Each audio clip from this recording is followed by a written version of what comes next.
Okay, so this one we...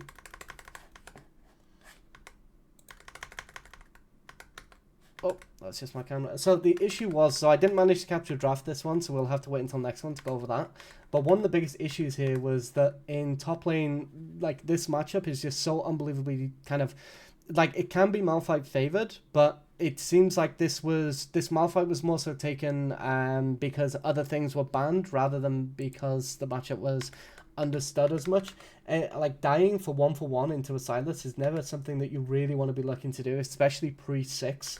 It just makes it really rough. And then we had a kind of a split map situation here where the Ahri actually managed to roam into the jungle with the Maokai.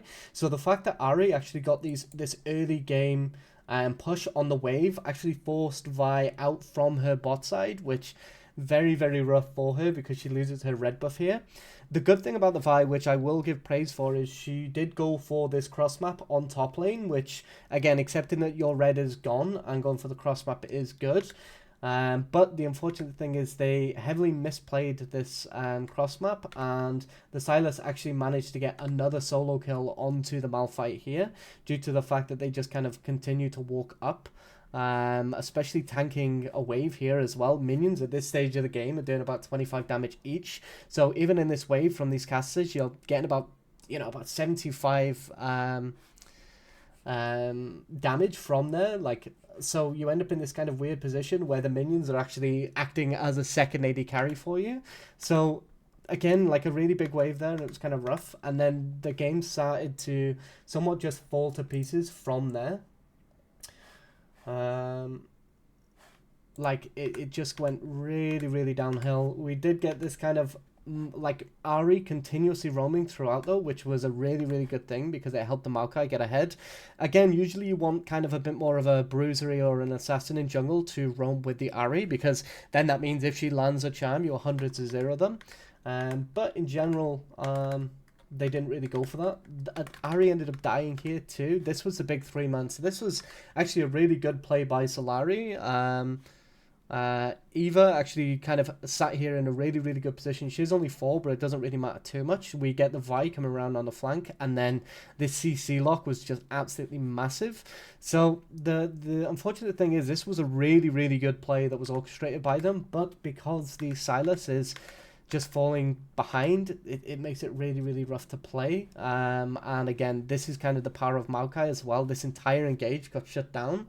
They did end up using Malphite ult for the dragon, for the disengage rather than the herald though, which is really, really big. But again, kind of here, as soon as you see this Sylas TP coming in, like, you have to just accept it and back away. So like right here, like, we see this Sylas TP coming in here, and they'd respond TP. But the thing is, you can't respond TP when the Sylas is so much further ahead here. Oh, sorry, this was the initial Sylas TP. Sorry, this was a response TP. So it was just actually the Maokai ended up TPing. Malphite ended up TPing first, and then you just kind of have the Sylas just kind of goes nuts. So there was a lot of plays for bot side here. This was a good utilization of the new the new TP changes though, which is big. But at this point now, the Sylas has huge value with multiple ults, and he's just really, really ahead. And in these situations, the Vi, like, support needs to wait for the Vi to actually come to clear vision like this. Walking kind of alone like that when you don't have your jungler there, or your Syndra who has kind of peel, is kind of rough. It makes it really kind of awkward to play. And now they're just kind of they're playing an uphill battle just because Sylas already has huge value, and he's also ahead. So a little bit rough in general. Overall though, like, the game looks very stompy, but there was good plays from both sides in this first game. Good itemization as well coming in from the Zeri, up to date with builds, which is really good.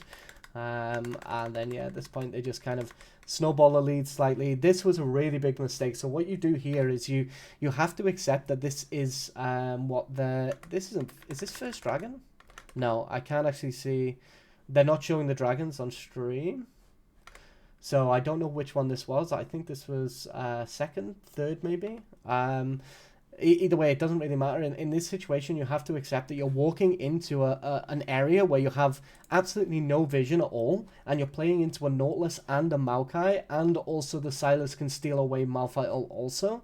So you end up in this position here where you have to just accept it and go, hey, there's nothing we can really do here. We can't really take this fight. We just have to back away. Look to maybe get control of vision in topside. We have some control wards scattered around some normal wards. They have no mid-wave, but the mid-wave is here, and they've got a fairly big wave top here. What they need to do is just surrender it. Lulu walks up, gets control of the vision up here, and then Zeri just clears this and gets tower. You're at least getting some gold into your carry there, whereas what they did is they went for a fight that they were never really going to win. It was kind of like a desperation fight, and then that ended up resulting in them getting the Baron then, and then as soon as they end getting the Baron there, it's just really hard for them to play into it. Like, the Syndra does have some wave clear, but that gets cut out massively by the Baron buff. And there's just not really much they can do here. So, overall, I still think this was a really fun game. I did enjoy it either way, but I think in general, that's kind of where they fell short on this one. I think they lost pressure on the top side, and then that kind of just funneled into the rest of the map, just kind of falling behind massively. So in terms of what I want to see next, I want to see them vary from this this draft. I think the draft was like, it was almost there, but the Malphite pick really did let it down. But to play the opposite side as well, SEA also punished this drafting mistake really hard through their gameplay, which means their staff, their kind of coaching staff that they have, is definitely giving them very good, clear game plans about what they need to actually do to win the game. So, I'm looking forward to seeing game 2 now. I think this was really